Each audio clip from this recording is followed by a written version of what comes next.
Only if I want one.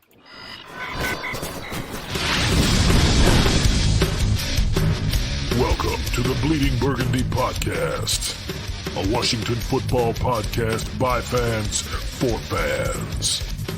With your hosts, Jesse Martin. You want to play what? Okay. Say hello to my little friend. John Taylor. Quiet, numbskulls, I'm broadcasting. And Keith Gray. The King, your Majesty.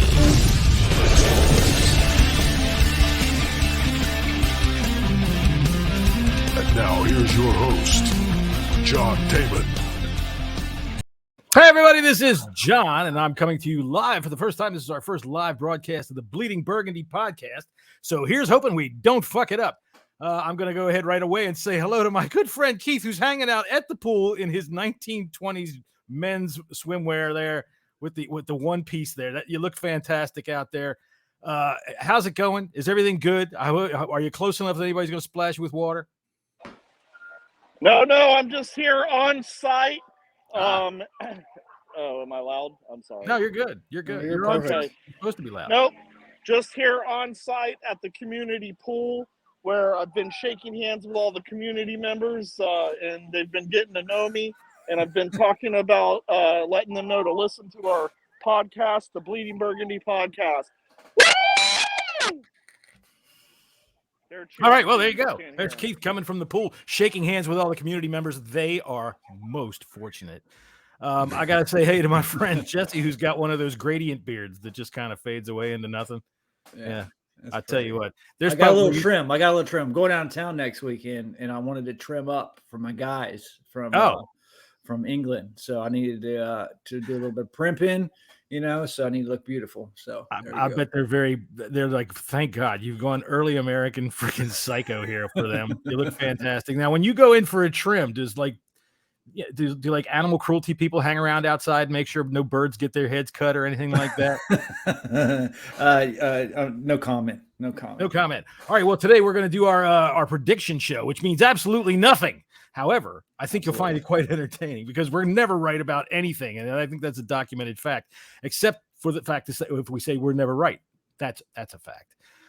We also want to talk about Ryan Kerrigan real quick, who I think is a great move by the organization to go ahead and make him a full-time coach. Keith, were you aware of this? Was your wife letting you watch anything on TV today or let you listen to anything that's Commanders related so that you could get the news? Yes, I was aware of this. In fact, Ryan Kerrigan was so mad 2 seasons ago when FedEx did not give him the tribute thank you video that he just said, fuck it, I'm going to take a job with the team. All right, well, that makes a hell of a lot of sense. Why don't we go ahead and bring our guest in for the day? We've got a guest coming in today. Unless anybody's got anything else for the opening here? No. All right, because good. I think Keith is doing his best. He's at the pool. Careful, buddy. You got an anchor around your ankle. You might drown. All right, so we're going to bring on our friend from across the pond in the UK, our good buddy Scott Hartley. And here's a stupid little introduction.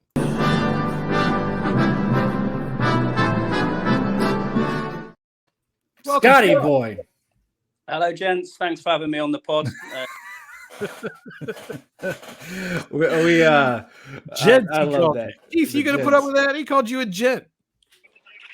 Actually, Scott Hartley, when he calls me a gent, I know that that's high honor, and I appreciate that, Scott.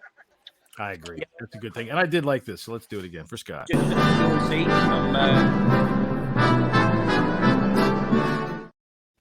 I just love that. Just so I'm repping the old school team. Look at that. Love it. Yeah, that was before that douchebag John joined the show. That's right. Classed up the joint. That's the kind of T-shirt that you never wear in public, but you just wear it to show the guys that you actually bought it once. Hey, look what I got for you guys. I'm gonna walk around looking like a big, gigantic yellow freaking spot. If that's a little bit brighter red on that T-shirt, that could look like a pimple.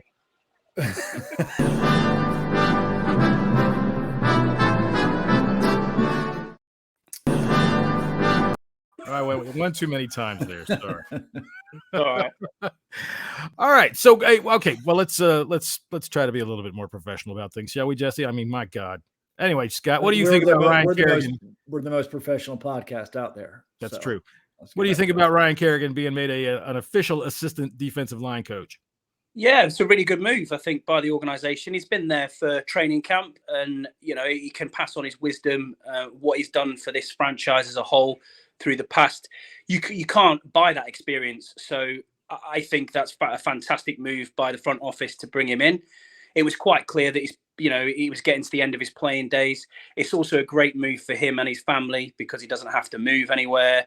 He's back in the organisation that he loves, and it just solidifies his legacy really as being in the Ring of Fame and being a franchise great. And that's what we all want to see.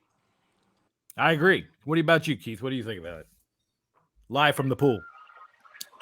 Yeah, live from the pool. Honestly, I mean, of course it's a good move. I mean, obviously he has some skill sets and ways that he can show some of these guys as well. And of course these guys will respect him because he's played the game as well. So this was a no-brainer move, and I hope everything works out, but can't go wrong with this one, in my opinion. What about you, Jesse? Yeah, Since this is going around the room. I think this is a straight up leadership for leadership on that defensive line. I think Ryan was a staple of this organization for a very, very long time. He was always looked up to by his teammates. And I mean, if you have issues with this move, you're just fucking stupid. I agree. And there's a lot of people that are stupid, even if they don't have issues with this move. And I'm not going to call them out. We'd be here all day. But I think one of the things that's a true benefit is that he's got not just experience, but he's got experience with guys that are in the league right now. He's got experience against defense coordinators that he was going against for the last 5, 6, 7 years. So he can offer real time. Look, here's what you do with this guy. Here's what you do with that guy. Here's how you handle what they're going to throw at you on this particular series and whatnot, because he knows he's been there. And it's not one of those things where he was there, 10, 12, 15, 20 years ago. He was there last year. He's prepared for these guys. So I think that's valuable. Anyway, I'm going to tell you what, I'm going to throw it over to Jesse real quick, because as soon as I get on a microphone, my dog always wants to go outside. And if I don't let him out, he's going to drive me crazy. So I'll just do that. All right. We are going to, so the off season, we're going through the preseason, the OTAs, the training camp. We've gathered all the information. Okay. And I know we did this right when the schedule came out, and we're going to go through this again. I think we are all pretty high on the team after we made the move to get Carson Wentz and some of the offseason moves in the draft. But now that we have a little bit more information, we're going to go through this again. We're going to predict we're going to predict our schedule. We're going to go through real quick. We don't got to spend a lot of time on this, but just real quick. How many games we're going to win? How many games we're going to lose? Week 1, the Jags. Okay. My man is so dramatic. The Jags, they're coming into town. They're a fresh team with a fresh head coach. We got Lindsey Lawrence, the quarterback. What's his name? Trevor Lawrence. Yeah, sorry, Lindsey Lawrence. Buffy. He kind of looks like a Lindsey though. But anyways, who do you got? Scott, I'll start with you, buddy. I've got a win for Washington there. If it's not a win, flying 5,000 miles to go and watch your team for the first time, I'm going to be absolutely disappointed and told never come back, don't grace our doorstep ever again. So, a win against the Jags and a 1-0 start. All right, John, what about you? Well, for one, let me commend you on your build of drama. That was fantastic. I'm telling you, I don't know why ESPN hasn't called, but let me just go ahead and give you attaboy. They should. All right, so I'm also going to predict a win, because you have to predict a win on week 1, even though we haven't won in week 1. I don't know if you guys realize this, but since 1941, we have not won since Pearl Harbor happened. And really, this is a team that, they seem to be somebody on the rise. They're going to get all the hype. I think all of these experts so far are picking against us. Whatever the fuck. I got to tell you something right now. Adam Rank, you, buddy. You. Keith?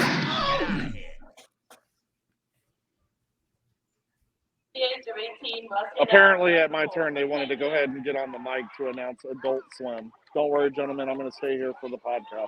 I should hope so. You're not allowed in the pool, not dressed like that. Listen, week 1, I'm going to go ahead and give us a big W on this one. I don't think it's going to be an easy game, though. I think it's going to be a game that, like all of our games, it's going to come down to the fourth quarter and who wants it more. I have no other analyzations to give you except for we're going to take this win. All right. Well, I'm going to go ahead and say that's our first ridiculous cliche of the game of the show. Yeah. Well, this is tough, man. We always start slow. So Ron Rivera's always started slow. I don't like the way our defense looked, but maybe they're not showing us everything. But I got us barely squeaking by with a win. So yeah, that seems about right. Barely squeaking by with a win. It'll be tough because you know what? As much as we're going to make fun of the Brett girl that they have at quarterback there, that dude can play. Yeah, he can play, and he's got a year of experience. And this could be one of those games where he's just going to say to everybody, "Hey, watch, look what I can do," and come out and show Carson Wentz who owns who. They spent a lot of money this offseason. Okay, they got the number 1 overall pick in Trayvon Walker. He's looked good in the offseason. They've added some weapons. They do have issues on the defense, but this team scares the shit out of me. I'm not going to lie to you. This is being set up, and should we win this game? Yeah, we should. Are we going to win this game? I'm not convinced. You have to ask yourself. You going to be the victim or you going to be the prey? There you go. All right, on to week 2, we're going to fly to Detroit to take care of the Lions. I think we got this win in the bag. I think this is going to be one of the easiest wins of the season. I am not sold on the Detroit Lions. I think they're feisty, but I think we handled them pretty easily. Keith, what about you? Apparently you haven't been watching Hard Knocks. I watch Hard Knocks. I don't care about Hard Knocks. They don't scare me. Yeah, well, I don't know. They looked a little tough on Hard Knocks, but you can give us the W. You know why? Because we're winners. John? Hang on a second. Let me just make sure we got something clear here that ridiculous cliche number 2. All right. You know what? It's not that I'm buying into Hard Knocks, but their coach does have some pretty cool cliches of his own, man. That dude can talk some tough shit. And you know how it is with football. If you can talk tough, well, you are still the Detroit Lions. However, I am going to probably go against the crowd here, and I am going to put us down for a loss. We're going to be at home in their house. They're not a terrible football team. They are capable of putting points on the board, and I think that it's just one of those games where we're going to be a little confident because we're just winners, and chalk me down for the L. Okay. Scotty, what about you? No, I got a win here. I agree slightly with you, Jesse. I think the Lions struggle. I don't think it's our easiest win of the season, but it's up one of the easiest wins of the season for me, and it's a 2-0 start. You've got to be confident. Confidence breeds confidence. 1 win at home, that's out the way. The traditional noise and the butterflies will be gone, and I think we go out and get that dub, definitely. But going back to week 1, just ever so slightly, if I was taking the money line on there, the 3 points difference for that Jags game is definitely worth looking at if you're in that sort of thing, because I think that's a squeaker. But I do think this is a win with the Lions.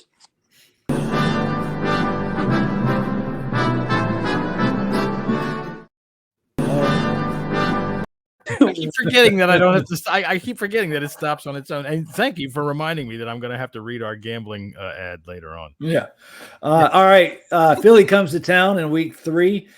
This is where I think we're going to run into a little bit of trouble. So I got an L. I think it's going to be a close game. I think the ground game of Philly is going to be a little bit tough for us. But yeah, man. Scott, what about you? No, I got this as a loss as well, but I think this is quite a big loss, actually. I'm going a 14-point loss. Oh, wow. And I think Twitter melts down where 1, as it always is, Washington Twitter. So, yeah, I got this as an L. Keith? Hey, I'm on a podcast. No respect over here, none whatsoever. So, what's that what's that saying, gentlemen? The early bird gets the worm. Well, unfortunately, the Eagles are going to get breakfast, lunch, and dinner. We're taking a loss with this one. All right, well, I'm going to agree it's a loss, but I'm not thinking that it's going to be as a bad a loss as maybe Keith is thinking or Scott is thinking. I'm thinking maybe that we're going to fight hard, but it'll come down to the end where it'll be like one of those field goal type games, and it won't be because of a missed field goal by Joey Sly. It'll be because of a made field goal. We'll play them tight. It'll be a rough game. It'll set the stage for the rest of the season. And that's what I'm sticking to. But I got them at 1-2 right now. And don't I sound like I should be on ESPN? Coming to you live here on the Bleeding Burgundy podcast. Dallas comes to town week 4. It's going to be a big, big game. They're having some issues with their offensive line. I think they're bringing in Peters, the all-pro tackle from the who did he play for? Peters? He played for the Eagles. Yeah, the Eagles. Yeah, I think they're bringing him in. I don't know if it's been the best thing, because you know what it is. I'm telling you right now, if I sign Jason Peters, I got to build them handicap ramps in and out of the goddamn locker room, and I'm not so sure I want to put that kind of expense out. Dallas. I don't think Dallas is as strong as they have been in the past. I think letting go of Amari Cooper. They've had some injuries on their offensive side of the ball. They still have, I think, a decent defense. Micah Parsons is a fucking animal. But I think we play this game tight. I think it's still going to be a loss, but I think it's going to be closer than most of the pundits would imagine. Keith, what about you? I'm on a podcast, sir. I can't swim. I'm sorry. That's right. Rescue yourself, buddy. Look, I'm so popular here. They all want me. What did you just said the Redskins stink. Well, it's a good thing we're the Commanders, sir. Anyways. Community relations. Let me commend him. Let me commend him real quick, because apparently he's an Eagle fan, and he got at least 6 words out in a row that actually made a coherent sentence. And that, I want to say, congratulations to you, sir. Unfortunately, all these people here are Eagles fans, and they all know that I'm a Commanders whether fan. You realize it or not. Your phone camera picks up stink lines, and I can see it. All right, my prediction. Typically when we do these, I like to do the split with the division. Being that this is a home game, I'll say that we're probably going to have a slight advantage on this, and I don't even know if that's the right word either. I'm going to go ahead and give us a W. I don't think that the Cowboys are the greatest team in the world, as these, national media likes to put them out there and talk about them all the time. I do think, though, that we have a possibility at actually competing with them for at least second in the division. So that's my hot take for the year. Give us a W for this game. All right, John, what about you? I think we're going to win this game because I think the Cowboys ain't shit. Right now, Amari Cooper being gone, that means CeeDee Lamb is the only receiver on that team that's caught a touchdown pass in the NFL, and that will still be true come week 4 when they walk into our place, because Dak Prescott, without his left tackle, with Jason Peters over there going, "I'm sorry, Dak, I tried to get him, but I missed." It's not going to help him. I don't care about freaking, what's his name, the goddamn Ewok, the freaking running back. I don't want to hear anything about him. I don't want to hear anything about Marcus Pollard. I say, and quote me on this, turn it up loud for everybody at the pool. Fuck the Dallas Cowboys. We're going to win that game, and we're going to win it going away with a stifling defensive performance, 27-10. Oh, wow. All right, I'm going to mark it down. John said 27-10. 27-10. Yikes. That score? 27-10. Scotty, who you got? So this is a loss, and I think, don't correct me if I'm wrong, I think this is away. So I think this is in Jerry World at week 4. No, I don't think so. Yeah, because we go back to back to back. Yeah, it's every other. So this one's got to be the home game. Every other until Philly. Week 17 is at home to Dallas. It's the whiteout. Oh, yeah. No, I'm sorry. You're right. Yeah, it's at Dallas. It's at Dallas. All right. Well, then, Scott, since you're on top of it and you know the home and away schedule, change my pick to a loss, please. Then because I wrote it down.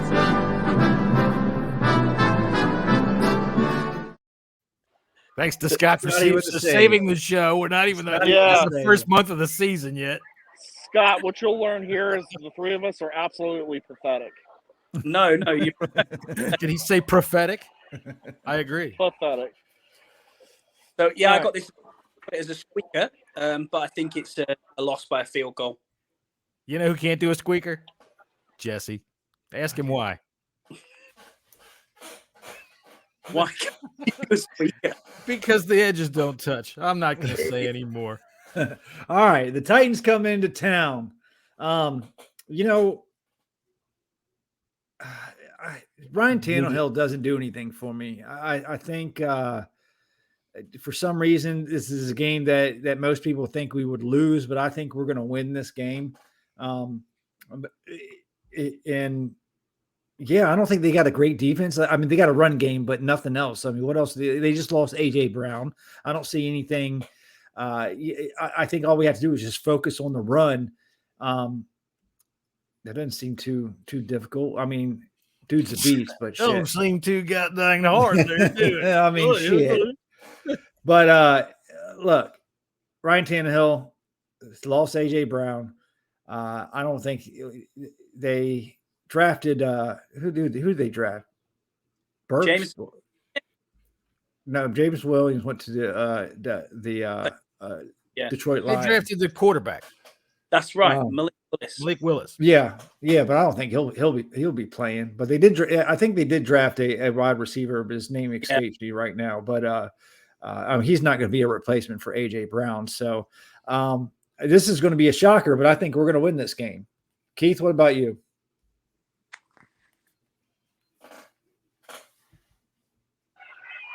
Sorry, it's hard to see out here, gentlemen. And I'm trying to be respectful and put my stuff on mute. But, Jesse, I'm going to have to agree with you. I think that this is a winnable game for us. It's true. When you fart and you put a lighter to it, it's on fire, and we're going to light these guys up all game. What? So another squeaker. That's what I'm hearing. Another squeaker. Scotty, what about you? Yeah, I got this as a win. Again, I don't fear Tannehill at all. I think the Titans have got worse. It's questionable whether they even make the playoffs. Obviously, they were division winners last year, so you've got to respect them for that. But I think you're relying too heavily on Derrick Henry and the run. He is an absolute animal. But at the same time, what if he's injured by then? No one knows what they're going to predict. So I think this is one of them where you would look at it on the schedule and you'd say, that's a definite Titans win. But I think this is one where we turn this around and we win. He missed some time last year too. I think he had. He missed most of the season. Yeah. So, we'll see. John, what about you? I'll tell you what. As with everybody, I'm not turned on at all by Ryan Tannehill. I think he's a sloppy mess, and I don't like him. And the one thing that our linebackers should be able to do, and I'm looking at you, Cole Holcomb, even though you can't really see because of my glasses. We can stop the run. We should be able to lance in there, and we should be able to freaking pick the holes out and stop the run. The danger comes from the tight end. This is one of those games where that opened up center of the field because, hey, I don't know if you guys realized it or not, but we went ahead and re-signed John Bostic. We said, hey, you know what? This thing's almost healed. Let me just pick it off. We should have had Whiff lined up for the fact that we were going to try the same thing again, because I guess David Mayo isn't slow enough. David Mayo has such a hard time. He's the white John Bostic. I don't see what's the difference here. Yeah. I had somebody tell me today that he has familiarity with the scheme and he knows the playbook. That's great. You can know the playbook and you can't execute it. It ain't what is that? It doesn't mean anything. So it's that kind of game for me. If we don't stop them across the middle, which you could say for every game, but in this game in particular, if we don't stop that tight end and that little short middle game that puts them in third and short, second and short, where Henry can just pile over the top and get 4 yards just by leaning forward, it's over. So I'm going to put us down for a win and say that, yes, somehow, by some miracle, by some amazing grace, we will be able to figure out where the tight end is that game, and we will stop Ryan Tannehill, the least sexy quarterback on our entire schedule, from beating us. Scott mentioned Malik Willis. It wouldn't surprise me if the Titans put in some packages for him. I don't know if you noticed him during the preseason, but he looked damn good. Yes, he did. He looked really athletic, and he can throw the ball. So that's something to definitely look out for. Hey, Keith, ask her to walk by again. She was 9 years old, John. She was not. Oh, God. She was not. All right, moving on before John gets arrested. We're going to Chicago. I think this is a Thursday night game. The Bears are, I don't even know what to make of the Bears. I think they're still a mess. I think they're going to be a mess. And if we lose this game, we probably deserve to lose the rest of the games for the rest of the season. Here comes the Jesse we know and love. I don't think we're going to lose this game, and I cannot believe I got these guys at 4-2 at week 6. But yeah, I think we gotta win this game. Keith, what about you? Yeah, this is definitely a must win if you want to keep. If you want to keep going at the rate I'm going with the record. I'm not afraid of, their quarterback, so I don't think the Commanders will be either. I think this one is going to be a relatively good game for us, and we're going to take the win. John? I think that it's interesting that the Commanders call up Keith and ask him, all right, dude, what do you think of this quarterback? You a little nervous about this guy? So that's I got us down. I got us down for a win. Absolutely, got us down for a win. Scott? Yeah, this is on record. I think the Bears are going to be the worst team in football, or pushing for the worst team in football between them and the Falcons. They surrounded Justin Fields with any weapons at all. They've got a offensive line. They've got no one to play at tackle. The easiest win of the season on the road. And yeah, I think we need this win as a momentum as well. Going out of this, I think the next couple of games after this are going to be a real struggle. So sure. I think job here. Yeah, I mean they got a good young wide receiver, Darnell Mooney. He showed some good things last season, but other than that, man, I don't even think I can name anybody else on that damn team. They got a decent tight end. Cole Kmet's a good tight end. Okay, yeah, Kmet, he's all right. Yeah, as usual, we have to keep them out of the short yardage third down situations and not let Kmet just start to own the middle of the field. And I'm looking at you, Cole Holcomb. I'm looking at you, Cole Holcomb. I'd look at you, John Bostic, but you won't be looking the right fucking way. All right, week 7, and this should be quick all across the board. Packers coming to town. I'm sorry, we're losing that game. Keith? Yeah, big fat loss. John? Nope, we're going to win that game because fuck Aaron Rodgers. I don't think anybody on this team's afraid of him. They played him tight last year. You really got us for a win? I do. I have us for a win. Why are you so surprised? Because it looks like you're taking a Super Bowl. His only rebuttal is that they played us tight. I got to tell you, as soon as we're done with this show, I'm doing ESPN because they really want to know. John, tell me what you're the guy who can really actually predict the future. Tell us what you think. Who gives a Scott, what do you think? 100% loss unless Aaron Rodgers is high, or even if he is high, he'd probably still win. So no, that's a loss for me, definitely.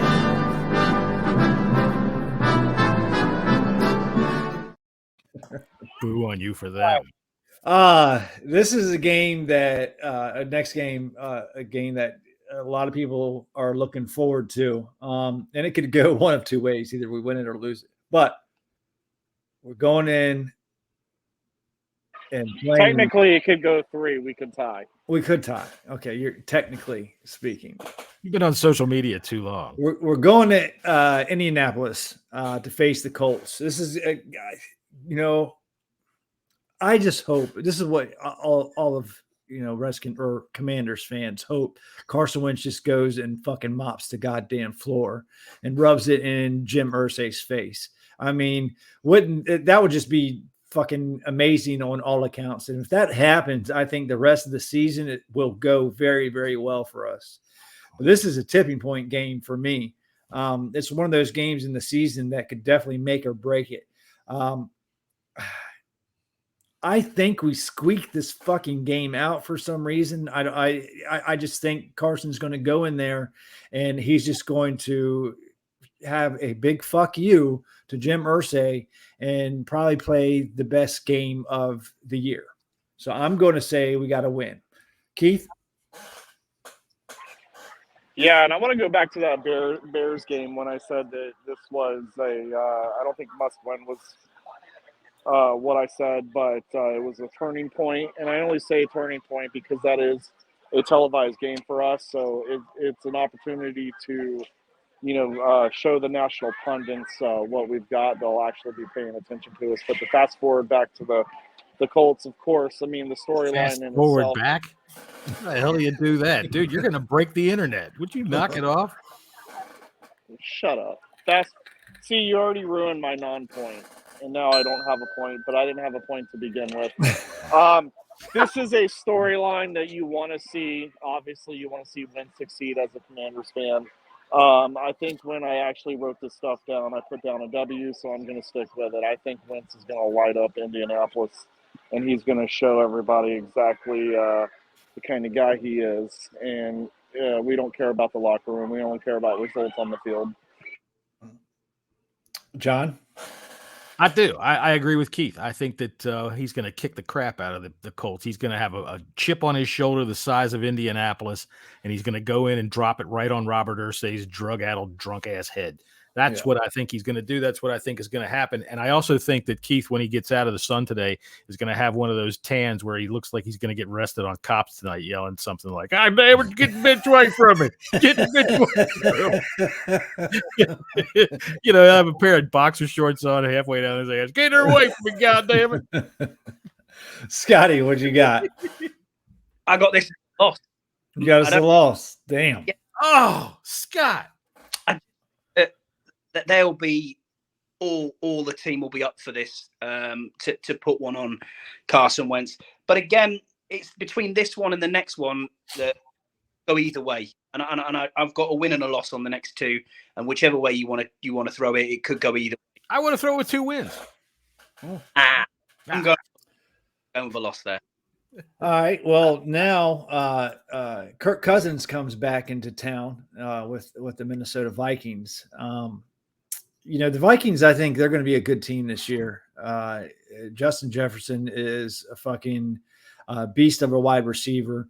Cook is a hell of a running back. They've worked on their defense this offseason. I think they come in and unfortunately, I think we lose this one pretty big. Keith, what about you? Yeah. Because this is the first time Kirk Cousins is coming back to Washington too. So that's going to be a big game for him. No, I thought I was going to say it's a night game there. Yeah. We've been back once. Yeah, we played them in Minnesota, but he's never came back to. No, I think he did. I'll have to look it up, but I think look it up, but I don't think so. We'll have to get Jose on the research. Yeah. Keith, what you got? Jose Slack. Yeah. So as much as I hate to say this because everyone knows how I feel about Kirk Cousins, I don't think anyone cares how I feel about Kirk Cousins, but it doesn't change the fact that he's an absolute fraud on and off the field. But the Vikings are not a bad team this year. I don't see us winning this one. Give me the loss. No. John? The Vikings are not a bad team every year, and yet every year they inexplicably lose games that they shouldn't. They're a team that always hovers around 500. I think Kirk Cousins does have a chip on his shoulder coming back here, even if it is the second time he's been back here. But I don't think that really matters. Dalvin Cook is a good running back if he's there, but if he's not there, Madison is a good running back. And I've heard that they were trying to dangle him for a potential trade, which would be interesting because he is a good running back. I don't see us winning this game, but I don't see it as like I said, the Vikings, Yeah, they're a great team, but show me you're a great team. I see it on paper. I see it on the statistics where you guys have these guys up in the astronomicals. Oh, look at Justin Jefferson's number. Look at Cook's number. All right, but I'm looking at the win number. The win number is constantly right around 9 every year, So that's what I think. We're going to lose that game, and I'm wondering who Keith is talking to. Scott, what you got, man? I got this as a win. Wow. I think. Woo, Scott. Now you're my friend again. The bed, and it's a Kevin O'Connell revenge game, and I think, we win this one. But as I said before, it could go either way. We could win in Indy and lose this one. You could flip flop it either way. 1-on-1, 2 games. I think most important is we win one of these 2 games coming up. I think that's extremely important. Then week 10, we go to Philadelphia. Carson Wentz's first game back in Philly. I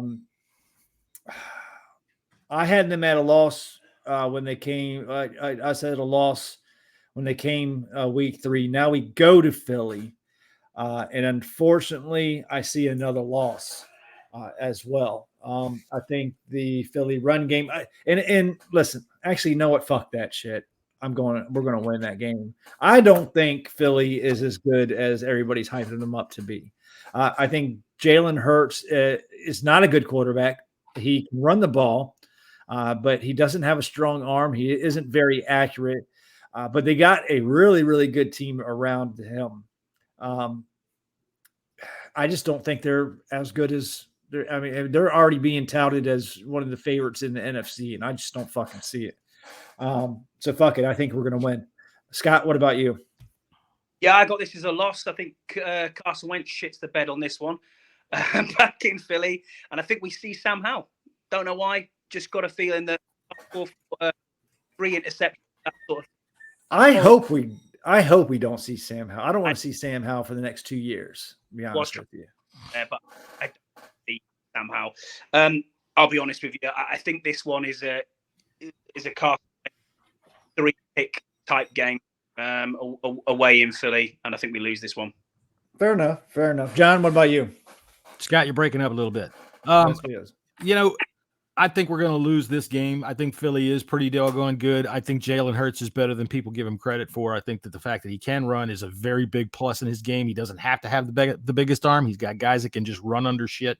He's got a good group of receivers. He's got a good group of running backs. And they've got a pretty good defense. And I think that if they're going to make any kind of push this year, this is when they're going to get it started.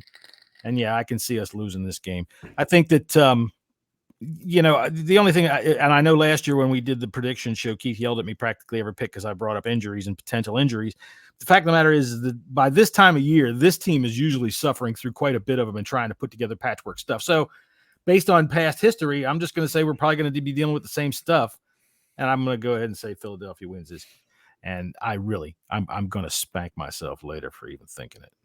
Yeah, I'm changing my win to a loss anyway. So, Keith, what about you? Yeah, I just don't see how on paper we compare to the Eagles. I mean, we all can see that they boosted up over the offseason. We all can see where we think we're going to struggle. Hopefully we're wrong on this, but I have the Eagles winning the division, and I have them winning it pretty easily. So going into Philadelphia, I don't think we're going to take a win on this one. Give me a loss. All right, so finally we get 2 away games, or we go to Houston and face the Texans. We got Sam Mills. Not Sam Mills. We got Davis Mills. Oh, Davis Mills, sorry. Mills. Remember, his name sounds like a brand of coffee you buy in a small Midwestern grocery store chain. That's true. Davis Mills, a.k.a. Draft Neck. Dude's got the longest neck I have ever fucking seen in my entire life, man. Oh, my goodness. This also, just scientifically speaking, would translate to the deepest throat in the NFL. Okay. Well, if it's any consolation, it wasn't for Daniel Jones. If it's any consolation, you also have the smelliest loofah in the world, Jesse. So you would know, Keith. You would know. Listen, wait till Jesse finds out how much Scott likes to say shit to bed when he's in a house with him. Yeah, we got to win this game. If we lose this game, just don't even fucking come back home. Keith, what about you? Yeah, if we're talking the Texans, give me a W.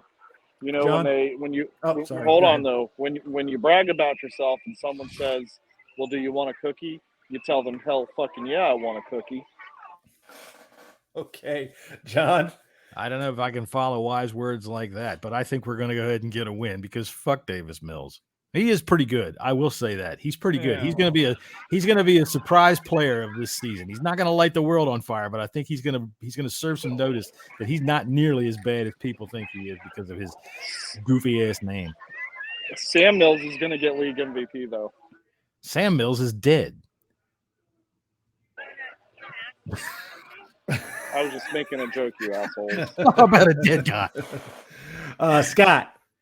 Yeah, I got this as a win. We're going against the other giraffe neck because Mike Lennon's giraffe neck Mark 1, going against Mark 2 giraffe neck. And this is a one of your. If you're looking at trying to get back to health, which I think midway through the season, this is where you start to get back into the groove of things. And yeah, this is an easy win. All right. Week 12, we come back home and the Falcons come to town. Marcus Mariota. Or could it be by that time Desmond Ritter? He was out for the year. Who? Didn't Ritter get his freaking knee fucked up? Did he?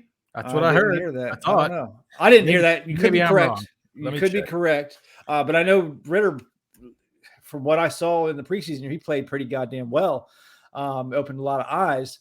But you know, this is a rebuilding team. They got rid of Matt Ryan in the offseason, traded him to the Indianapolis Colts. I think we got to win this game. We beat the Falcons last year with Taylor Heineke and with Matt Ryan playing. So, you know, whoever they have under center, I think we should be able to handle. So I definitely got that as a W. Scott, what about you? Got a W. Yeah, I think got to keep the site quiet. I can't remember his name for the life of me now. He came out of the draft last year. He was excellent as well. Pitts, is it? Pitts. Kyle Pitts. Yeah, Kyle Pitts. Yep. Fantastic player. We just got to keep quiet. Weapons-wise, not sure how obviously Drake London's going to turn up in his burgundy suit. Be quite interesting again to see him playing. But yeah, this is again. But Falcons and the Bears are, for me, the two worst teams in the NFL. Going forward, I think they're going to real struggle, and it's between them two for the first overall pick. So I think we have to get here for this one. So yeah, the W there, definitely. John, what do you got? You have to win. This is a game you have to win because I don't care about Kyle Pitts. They don't run him over the middle very much. He's not the little guy that's going to give us trouble with the 4-yard little dinkies. They like to run him like a slot wide receiver and send him downfield, which is fine. We're fine downfield. Wait. I thought we were having a moment. Keith and I were going to have a moment. I don't care which one of those quarterbacks that they have in there. You have to harass them. You have to beat the living shit out of them, as a matter of fact. And I think that we're capable of doing it. I agree with Scott that this is one of the worst teams in the making in the NFL. I would say Calvin Ridley would bet against them in this game. So, yeah, we got to go in and get a win. We got to get a big thumping win, something to build off of and springboard into the last part of the season. Because this is a team, and especially coming off of Houston, which we should win as well, where we can gain some confidence. And even, dare I say, even John Bostic can feel good about himself. Keith, what says you? Yeah, I'm going to take this as an easy win, actually. It'll probably be our only one over the season. I don't think anyone's scared of Mariota. We're going to have to get Jose on our research staff to look up if Ritter's actually hurt, because I didn't hear that either. No, he's not. I checked. I was wrong. Sorry. Oh, you checked? Okay. All right. It's a good thing that you're wrong, but even though if you weren't, I'm not afraid of Ritter either. I think the Falcons are a terrible team. Give me the W on this one. All right, now I will say, I think they have a piece to build around. I like Ritter. I kind of wanted us to draft him, but he could be a good quarterback in the future. because I've liked what I saw so far. Well, and everyone keeps talking about Kyle Pitts, and my thing is this: if you just put deodorant on, it ain't gonna stink, so we'll be fine. Give us the win. All right, well, I have a request to try to help you redeem yourself from that god-awful dad joke. However, Keith, what I would like you to do, if you don't mind, is I would like you to give us another rendition of how you think we're going to beat the Falcons. At this time, set to your favorite music, which, by the way, YouTube flagged it on me the other day. They actually flagged this porn song. We didn't get dinged for it because it's allowed to be used, but they flagged it. This thing listens to everything. They listen to everything. So, Keith, please, how are we going to beat the Falcons?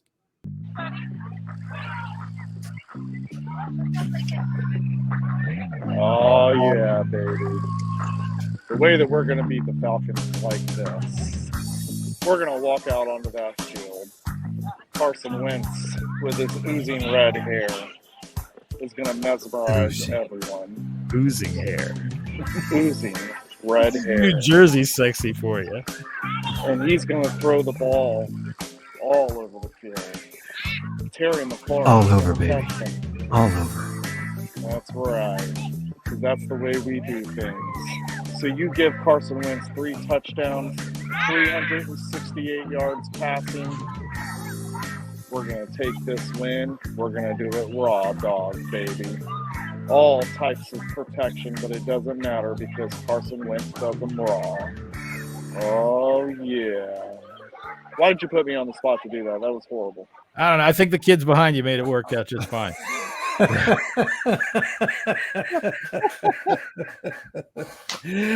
All right, week 13. God, you don't have anything like a job or anything that you're real attached to, do you? You don't want to be seen on this show. Jesus. All right, week 13, we traveled to New York to face one of 2 games in a row of the New York Giants. Look, man, Giants are a mess. I had figured by this time Tyrod Taylor would be behind center, but unfortunately he got hurt. Really? Get the fuck out of here. Tyrod Taylor got hurt before the season got going? Yeah. What a fucking surprise. Holy shit. What happened to him this time? Did he drop a typewriter out of a window and hit him on the shoulder? I think it's ACL. Crazy? I think ACL. I believe an ACL. I think he's got a legit injury this time. It's not like some doctor accidentally punctured his lung with a knee. Look, I felt bad for Tyrod. I felt bad for him every year. Every year, something happens to that poor guy. Holy shit. And I really thought he would be behind center by this time. He was, and then the center probably fell over and broke his ankle. Yeah. But Daniel Jones is it. Listen, Giants are going to be bad this year, and I don't see a way out for them anytime soon. So I got them 3 wins in a row. They're definitely going to take this win. Man, you really got into this, didn't you? Yeah, sure did. Scott, what about you? Yeah, away, I've got a split in against the Giants, and away we're facing Daniel Jones. He'll turn into Joe Montana because he always does against us for some reason, but never against anyone else. Maybe we'll give up a 40-yard to him. It baffles me every time how he can actually play against us, but nobody else. Oddly, I've got an asterisk next to this, but it could. I'm putting this as a loss, but it could be a win. Don't know. It's the answer to that.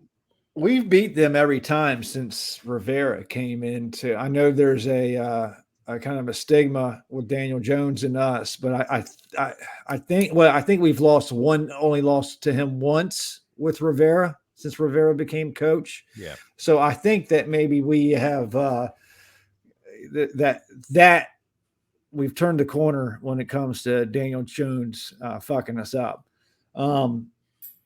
But I get what you're saying. I can definitely understand how you would think that. John, what about you? You know how I feel about it. I mean, and I say this in all sincerity. Fuck the New York Giants. Fuck John Mara. Fuck Daniel Jones. And fuck everybody who wears that fucking team's colors and their fucking logo. Fuck the New York Giants. In the words of RG3, we are going to do this. He makes the read, and what do you know, guys? It's an orgy in the end zone. Goddamn right. We are going to be in there having ourselves a good old Roman orgy in the end zone. So there you go. We're winning this game big. I'm telling you right now, the Commanders are going over 40 in this game. And by that, I mean, they're going to bring back players that are over 40 and let them play. And we're still going to kick the shit out of that rotten ass team. Hey, Keith, is there anybody there that is a Giants fan? There actually is, but they're not around me right now. Well, that's good for you. I would hope not. You know what? I have found that if you double up the deep woods off and you just spray it all around, it'll keep them away. Keith, who you got this game? Oh yeah, that's an obvious one for me. I think we're taking Giants both games. Yeah. So give me a W. All right. Well, we got a bye, and then the Giants come to town. And guess what? I got a win again. Keith, you got another win? Yeah, give me the win. I really think that this is where we're going to make our push to see if we, have an opportunity to limp in the playoffs. And I think we're going to, I wouldn't say start here, but I think that this is going to be a boost. I mean, obviously we're coming off a bye week. We're going to be fresh, and we're playing against a bad team. John? They're also coming off a bye week, and they will be fresh. However, a fresh turd still smells. As a matter of fact, that's usually when it stinks the worst. So, fuck the New York Giants. I think that this will be the game that finally convinces Daniel Jones to take the civil service test and become a mailman like his mother always thought he should. And that's the way I feel about it. Fuck the Giants. And John Mara, fuck you especially. Scott? Yeah, I got this one as a win at home, coming off the bye week, hopefully back healthy. This is and maybe I'll follow on from John and say that you can't polish a turd, but you can roll it in glitter, make it look good. But yeah. If you put it on a gold chain, you can sell it in New Jersey.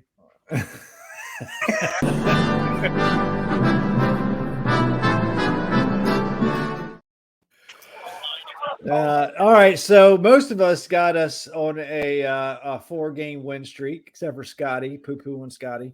Glitter poo. That's what you give him. The glitter poo. Now we get into the last stretch of the season. I think we're going against the 49ers, the Browns, and Dallas. This is where I think we get back to normal. We've been riding high for 4 weeks now, 5 weeks because of the bye. But I think we take a severe loss against the 49ers. A severe loss. A severe loss. I mean, we're flying out there. We just manhandled the Giants twice. Both winning, by a good amount. We fly over to San Francisco, and they're just going to beat the shit out of us. I have a feeling they're going to beat the shit out of us. John, what about you? I'm with everybody who happens to be tuned in at the moment, hoping that Keith doesn't pull that pair of that fabric down any further over his thigh. You can squeeze zits later, buddy. All right, look, I'm not terrified of the 49ers. Look, it depends. I think they're going to have Trey Lance in there at quarterback full time unless he's been hurt by that period, and that'll give us problems. And I think that they might pull out a win, but I'm just going to flip a coin on this one because, frankly, I couldn't tell you. I think that we're not as bad as people are going to give us credit for, and I don't think they're as good as people are going to give us credit for. So heads, it's us, and tails, it's the Niners. It's the Niners. All right. John, Scotty, what about you? Stupid coin. Yeah, I got this as a loss away. It's a long way to travel. Yeah. They've got a really good weapon in Deebo Samuel. They've also got a good running game if they use him as a scout back out the back or as a receiver, either or player there. I'm not so convinced on the QB Trey Lance. I don't know how he's going to turn out, but obviously there's questions about him. Yeah. There is some questions about Trey Lance, and that's why they're keeping Jimmy G. So who knows? Who knows who's going to be the quarterback by the end of the season by this time? And you're going up against Trent as well. So, but they got a good team surrounding the quarterback. That's definitely for sure. They got a good offensive line. They got Trent Williams. They got Deebo Samuel's fucking madman. So I think it's going to be a little bit too much for us. But go ahead and finish your thoughts, Scott. Yeah, this is a lot for us. Maybe it all comes crashing down after a 4-game win streak, as you guys have had them. But yeah, I think this is a loss. It's a long way to go, and I'm not convinced we're as good as the. Keith? Yeah, so I don't think this is going to be a severe loss. I'm not convinced that Trey Lance is going to be great. I actually would be a little bit more concerned if Jimmy G was in, only because of his actual experience, game experience. But I'm with John on this more of it's a 50-50, and I originally had picked this as a loss, so I'm going to stick with it. You want me to flip the coin for you? I got the coin right here. No, I'm going to go. I originally called this a loss, so I'm going to stay with that. Sure, I can't interest you in the coin. No. I'm All pretty right, moving prideful on. on my Week on my 17, Deshaun Watson comes into town. I know a lot of us were hoping that Deshaun would be suspended, as he should have been suspended all fucking season long, but he's not. He's going to be in town. He's coming into town with the Browns. From early reports, Deshaun did not look good during OTAs and training camp before he had to leave for his suspension. But by then he's coming back. What is it? 11 games. So he's got about 6 or 7 games to get right. We'll see if that's enough. But the Browns do have some players on their team. They got a decent defense and they got some playmakers on offense. I think it's going to be a little bit too much for us, and I'm going to have another loss. Keith, what about you? No, sir. You give me the win on this one against the Browns. I'm not afraid of Deshaun Watson. In fact, not only are we going to win this game, gentlemen, we are going to crush them. John? Attaboy. All right, well, the Orioles just doubled in a run, so now it's 3-2. I'm sorry, I'm watching the ball game today. This is a gigantic series, and I know that y'all couldn't care less about baseball, but I like Baltimore Orioles, and they have put together one hell of a goddamn season, and it could all come down to this 4-game series, and they just got within 1 run within the 6th inning. So here we go. Ryan Mountcastle with the big drill. Who are we playing? Cleveland? Oh, Deshaun Watson? Fuck him. Yeah, we're going to take him, and we're going to put him on a massage table, and we're going to do things to his ass. That's right. God. Jesus. Yeah, that's right, Deshaun. You better get it out of your system, buddy. You better go into Houston and get yourself hurt, because otherwise you're going to have to come in here. And that's what's going to happen. They're going to put it on Deshaun Watson, F him. It's going to be open season on them, because I don't believe in the Browns. I think that the Browns are as bad as we are when it comes to things that are happening to them. And everybody thought, oh, wow, look, they signed all these players in the last 5 years, and they are due, and we became everybody's darling. And, oh, look at that. And all of those players are now fucking gone because you're the goddamn Cleveland Browns. And this move for Deshaun Watson will blow up in your face, just like every clogged toilet ever does for you. Commanders win. Scotty, who do you got? I got this originally down as a loss, but as a squeaker. Again, this could go either way. This will be his 4th game, I think, looking back at it. As you said, Jesse, he hasn't looked good at all in training and OTAs. And the Browns at this point, I think, will have a pretty terrible record. So I think they will be looking towards next season already. And I'm hopeful, but I think we do lose this by maybe a field goal. All right. Fair enough. All right. So last game of the season, Dallas comes to town. This is going to be a big game. I honestly feel this game is going to be for a playoff berth. Now, whether it's division or more likely the wild card, I think people are flip-flopping on whether Philly or Dallas is going to take the division. I still think Dallas has the edge over Philly, because I am not sold on Philly like I guess you guys are. I'm just not more sold on Philly than Dallas, that's for sure. This is going to be a big game for us. We're right on that. We've been saying, since the offseason that this, we're in between a 9 and 11 win team. Right now I'm at 9 wins. We lost. I picked them to lose in week 4. I think we're going to squeak this out and get a playoff berth and get 10 wins for the first time since 2012. So I got them a win. Keith, what about you? First, I'd like to apologize. They're cheering for me. KG Skins. KG Skins. They just saw me. They know I'm over here. Anyways, Jesse, I am doing a podcast, people. Sorry, hold on. The well is closed. Okay. Sounds like a The well disaster is in old Pottertown. I mean, the well. It's the swimming pool here in New Jersey. That's what they call it. They swim in the well. Hey, Jesse, hey, let me ride the bucket, Jimmy. Come on, let me ride the bucket. Jesse, I agree with you 100%. I think we're going to squeeze this out. Give me a W. I think this is going to be our playoff push, and we're going to get in by wild card. Give me the W because fuck Dallas. John, what says you? Well, I say that by this time of the season, the promo code Fuck Dallas is going to be trending hard because you can go right on over to cowboysshop.com and you can get yourself a nice little Dallas Cowboys one-piece bathing suit there like our friend Keith is wearing today while he's down there at the well. At the well. You know what I like the most about wells? The glory hole. My God. All right, I think we're going to win this game, and I think we're going into the playoffs strong because fuck the Cowboys. I think I made my point clear in week 4. Fuck the Cowboys, and almost as hard as fuck the Giants. But if we're fucking anybody, let's fuck the Cowboys. All right, Scott, what about you? I'm getting with it. So this is the whiteout game. Hopefully, my second game attended, and a win. A squeaky win, maybe a touchdown or a field goal wins this, but whatever it comes out the fourth quarter, and Brian Robinson smashed. Note to self. That's where we're going to be. Crowd beer everywhere. Yeah, this is it. It's going to be a win, this one. Win for that. Win, get that dub.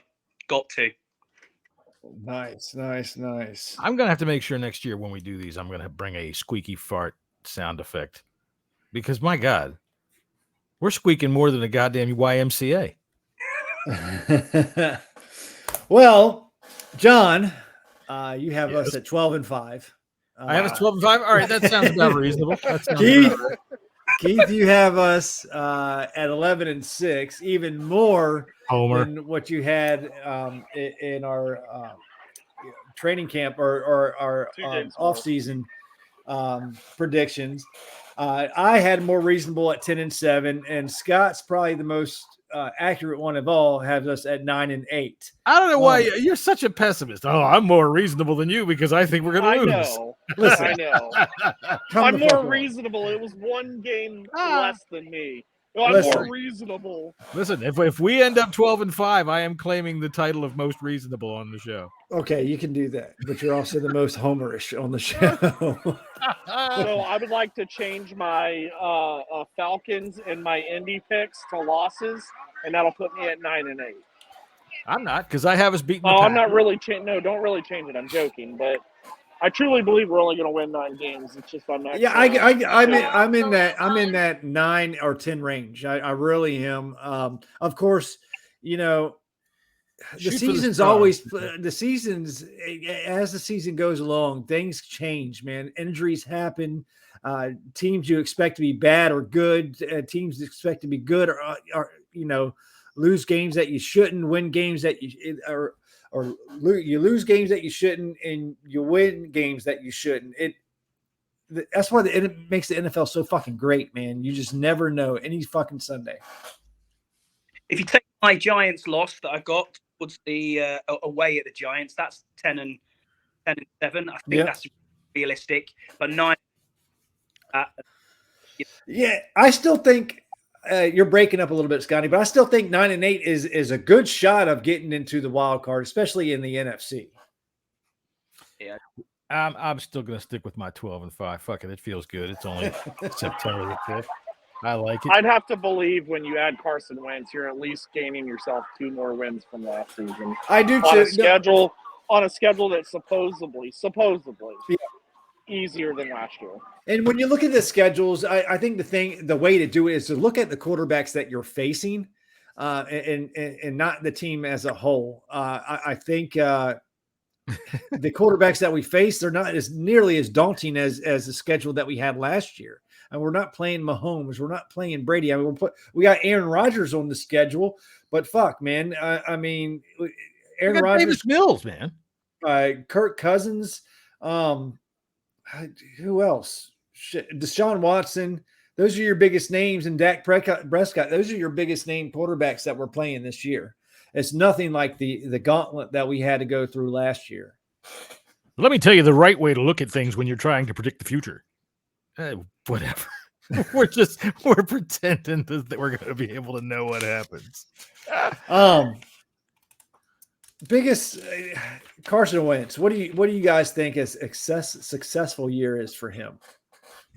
All right, I'm going to go first. I'm going to say a very good year for him, and he's got the weapons to do it. Will be 31 touchdowns, 11 interceptions, and 4,100 yards. Okay, Scott, what about you? Yeah, 4,000 yards, 30 TDs, and 10 interceptions. Keith? If we get go ahead, Scott. Again, and we get 4,000 yards, that's very, very good. I'd be more than happy with that.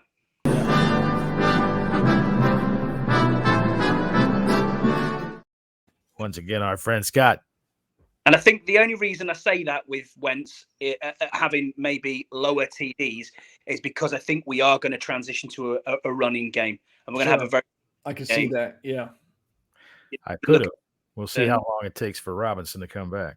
Yeah. Hopefully, hold on to the ball. We were going to have some touchdowns there from running backs. So rather than throwing, we're not constantly throwing. I think there might be more of a ground game there. Yeah. Keith? Yeah, give me 35 touchdowns, 12 interceptions, 4,000 yards. We haven't had a quarterback throw over 30 touchdowns since Sonny. Since Sonny, yeah. It's been a long time, so it definitely and I don't will truly be. believe this guy's going to hit 35 either. But the game is set up for it. We have the weapons nowadays to be able to do it. Yeah. That's why I went that high, because he has the weapons to be and the ability to be able to do so. I think, but I do agree with the run game. If we can establish that, and Brian Robinson comes back, and our three guys, McKissick and Gibson, all play, fit into this as well. I mean, I'd almost prefer to see a lot of running touchdowns over passing, just because I know that that's going to benefit the overall game. I think even with the running backs, I think they're still going to be very, very involved in the pass game. You're definitely going to have a lot of or at least quite a few. I mean, J.D. McKissick had a bunch last year. He's going to be heavily involved in the passing game. That will help Wentz with his touchdowns.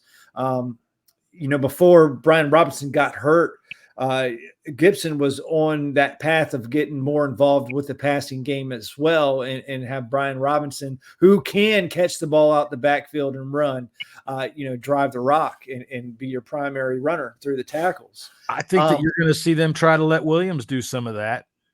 Sure. I think he's earned the ability to do it. The thing about Williams is that he doesn't waste. He's like Robinson, but I think Robinson has more of a breakaway ability. He's got more strength. He's got more ability to power through the final tackles in that second level and try to push into the secondary. But I think I like Williams in that he is patient the same way. He moves his blocks the same way. He will find the hole, and he'll get that 3 or 4 tough yards that you need to get. And I mean, not just a slam back. I think that they're probably going to be bringing him in on a few series, and I would like to see them bring him in as the primary back more often than not, to be able to make them guess about what's going to happen with Gibson. Put both of them in there. Let's see what's going on. Don't just think that, okay, Gibson's in the backfield, everybody shoot for the ball, right? Make them guess. Yeah. John, I agree with that. And actually, of all the groups got a running back, I mean, keeping Williams, we all love the Jared Patterson story, but he was so better, Jared Patterson, especially we saw it last year with scoring TDs at close range in the red zone. That's where he looks like he's at best as that slam back, as you called him there. And I think that the 4 of them are going to do things this year. I think we're going to be quite surprised with our run game this year. Absolutely. We Real got quick, that's the view that Keith's dick has when he's doing whatever he does to himself. Oh, now we don't. Now we go. real quick, because we are running out of time. Terry McLaurin, yards, touchdowns. Go first, Scotty. Okay, so Terry, I've got 1,100 yards, and I've got 11 TDs. Ooh, big 11, double-digit TDs. I love it. Love it. Keith, what do you think? Yeah, I was going to go double digit. I was going to say 10, 11 10, for 11? him. Yeah, and let's go 1,300 yards. 1,300. John? Yeah. I'll go double digits. I'll say 52 touchdowns and 52 touchdowns. 1,073 yards. No, 52 touchdowns. No, I'm going to give him 9. 9 touchdowns. That's where I got. I got a little over 1,100 yards and 9 TDs. I think we'd all be happy with 52. Yeah. Oh, yeah. Jahan Dotson, the rookie. I was listening to a podcast, Move the Sticks, and Daniel Jeremiah and Bucky Brooks.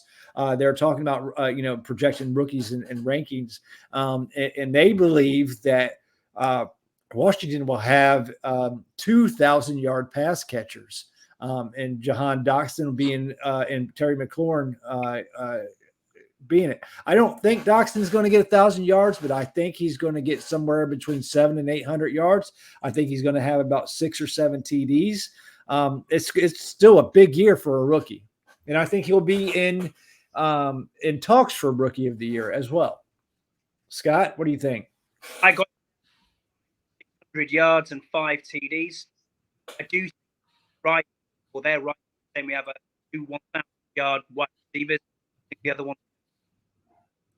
I wish I knew what you said because you were breaking up. About Curtis Samuel, you said the other 1,000-yard receiver?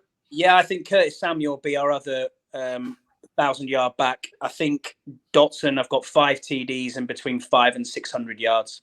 Whatever you just did to your phone works great now, Scott. So could you repeat everything that you've said on the show today? There you go.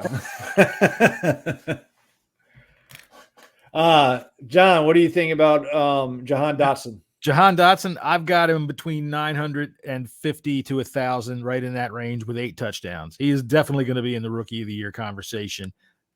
It's not going to be anything spectacular. He's not going to be doing the Justin Jefferson running up and down the field, making big-time Randy Moss-like plays. It's going to be the Santana Moss-type plays. It's going to be the guy who is a quintessential route-running wide receiver, a Steve Smith with maybe not as much of a hard head. Gotcha. Keith? Yeah, I think you guys are a little high and obnoxious with all of yours, but give me 700 yards, 4 touchdowns. I can deal with being high. That's what I think. I said between 700 and 800 yards. I got somewhere about 4, 5, 6 TDs.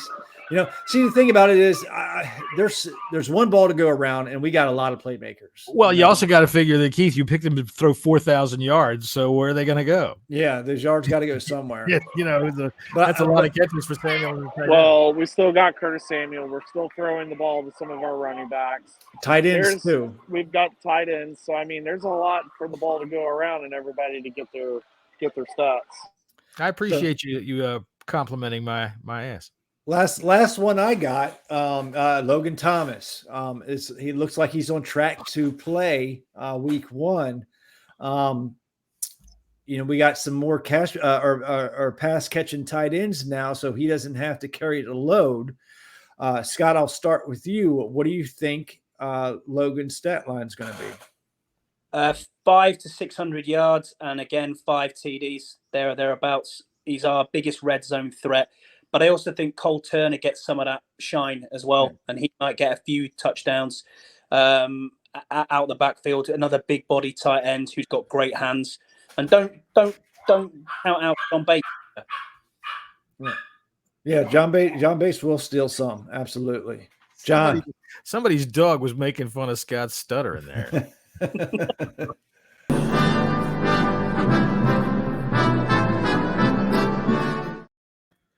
That was pretty well timed. I would say about 650 yards, 7 or 8 touchdowns. He's going to be more of a red zone threat, I think, if he survives. Show me now. This is 2 years in a row that I've seen injuries.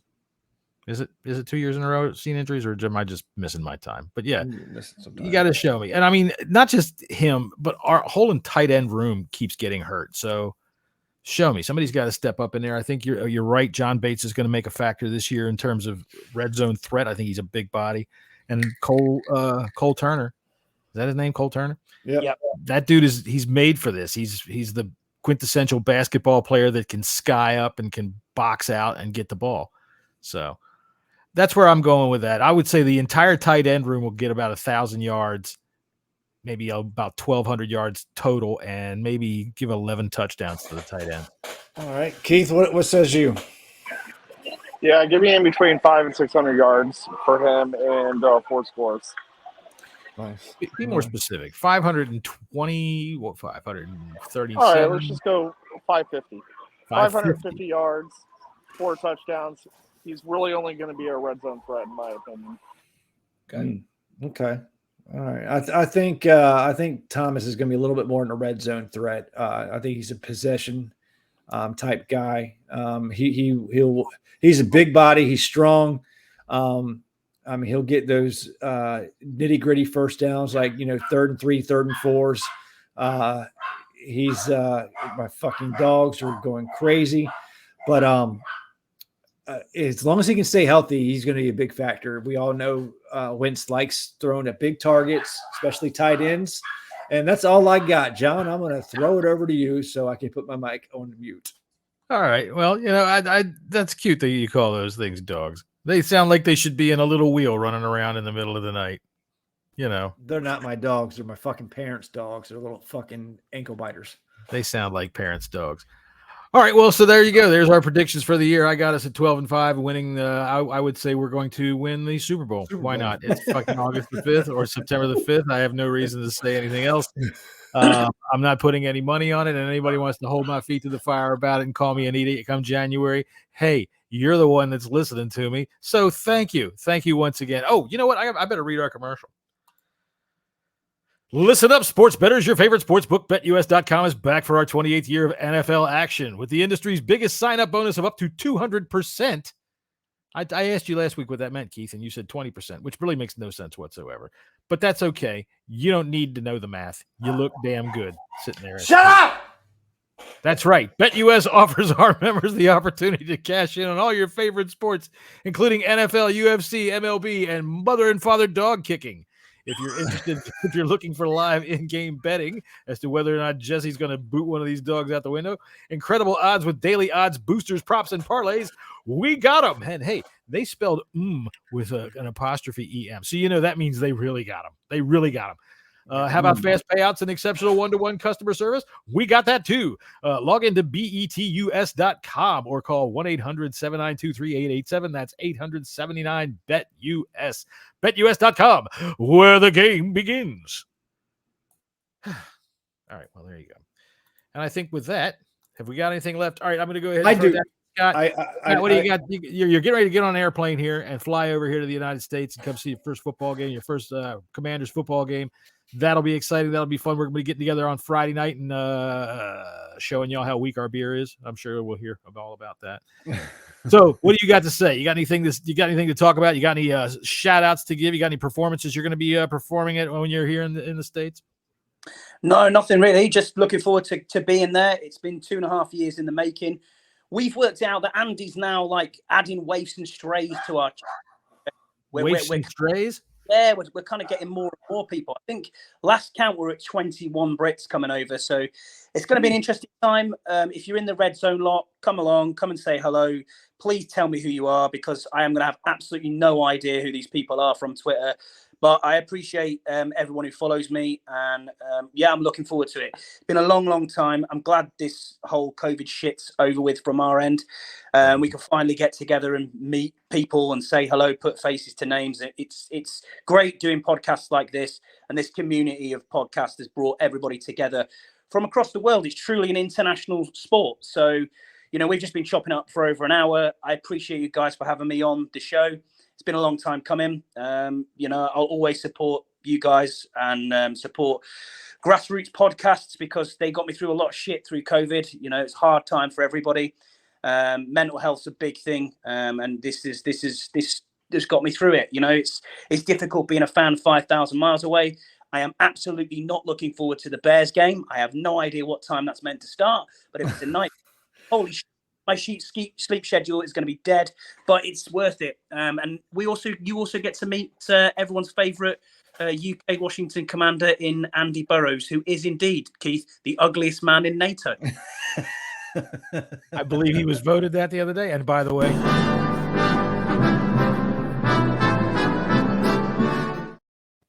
we are honored to have had you on the show today. Even if you've been breaking up for most of the show, and most people are going to go, "What the fuck is this guy saying?"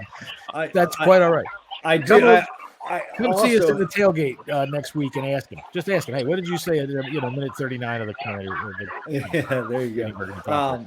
I also have a gift. I as long as you don't already have one, I got a gift for you, Scotty.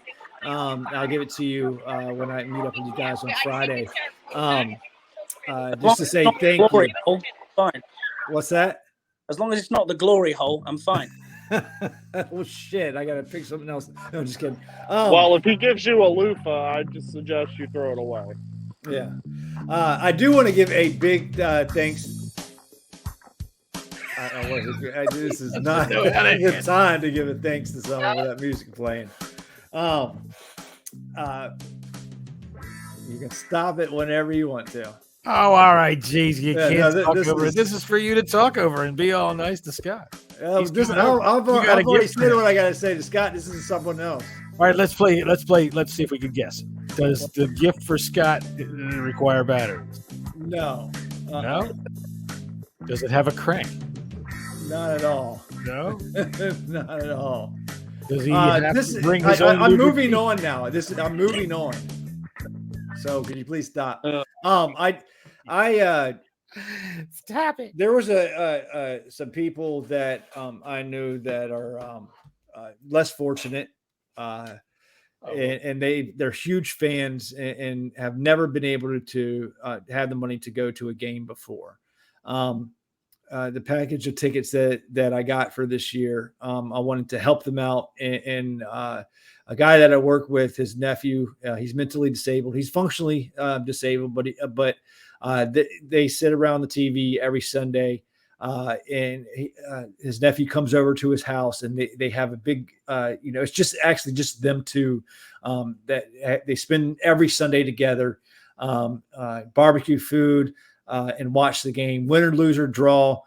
They are always behind the Washington Commanders, Redskins, Washington football team. So I wanted to do something nice for them. And so I gave them tickets for week one. I have been past couple of weeks. I've been looking for a parking pass for them. And I want to give a big shout out to Brian Teagarden, who was donated a red zone parking pass to my friends that are coming to the game. Just thank you so much. You're making these guys' year. They're really, really good people, and they're very, very excited to come now that they can come and hang out with us at the red zone so they can enjoy the full experience of a Washington Commanders game. So big shout out to you, Brian. Thank you so much. It means the world, and we hope to see you out there. I got a little something myself. Never want to one-up Jesse because I think it's absolutely amazing. But I'm also a huge advocate for people. I was once that person where I'd never been to an actual live game before. And I spent some time in what used to be the Burgundy infantry spaces. I believe they've changed it now to the Burgundy Battalion for whatever reason. But those are a bunch of positive Commanders fans who you want to get in and talk football. They're, good people to talk to, but there was a woman in there. Her name is Janet Garland. I think she is Janet. Yeah, I like Janet. Yeah. I call her Miss Janet. She had never been to a live game before, so there was a gentleman named Cody who lives out in Utah who hooked her up for her and her son 2 tickets to a game. We also got her hooked up with an Uber to get to the game. So there was no parking pass that was required there. But we also put in some money as well for her to pay for food and really just enjoy the experience. So I personally will see her in the Red Zone lot week one, and I'm personally excited about that. And I think as a podcast, this is something that we should do for others, later on down the road. to where people who can't get to games, let's get into games. This is how we create connections. This is how we create families, and this is what it's truly all about. So, Jesse, applaud you, man. I'm glad that you got that worked out because I think that's awesome when we can do good things for other people. And I know all four of us have done that multiple times, and we should pat ourselves on the back because it's a good thing that we're doing. Yeah, it feels good to do, like, not everybody's as fortunate as we are to be able to do the stuff that we can do. And fans, the people that I've met through the past couple of years, starting the podcast, getting more out there on social media.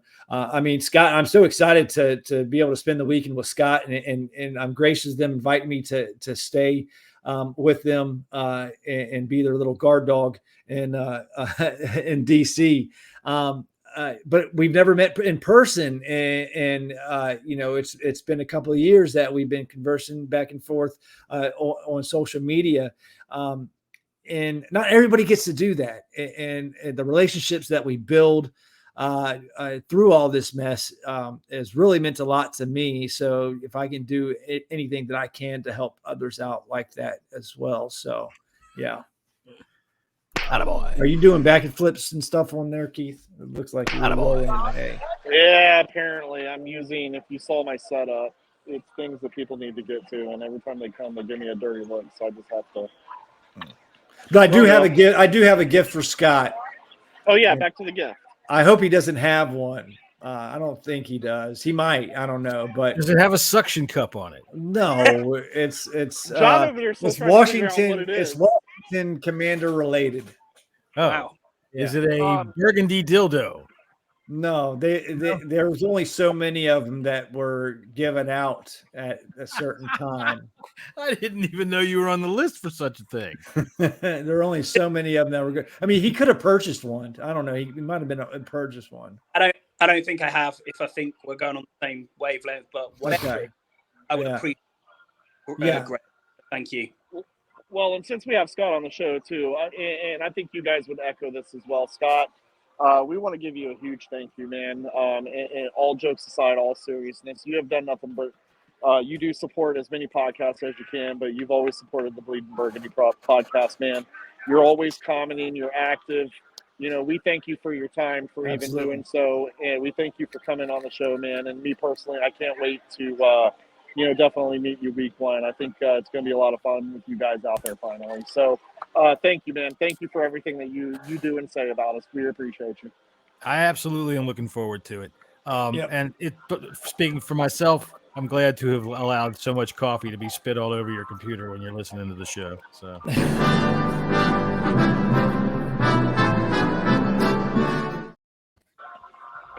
And I think that is spectacular. So we hope you come back on the show this year so I can use that some more. I would do this with Andy when it would break the system.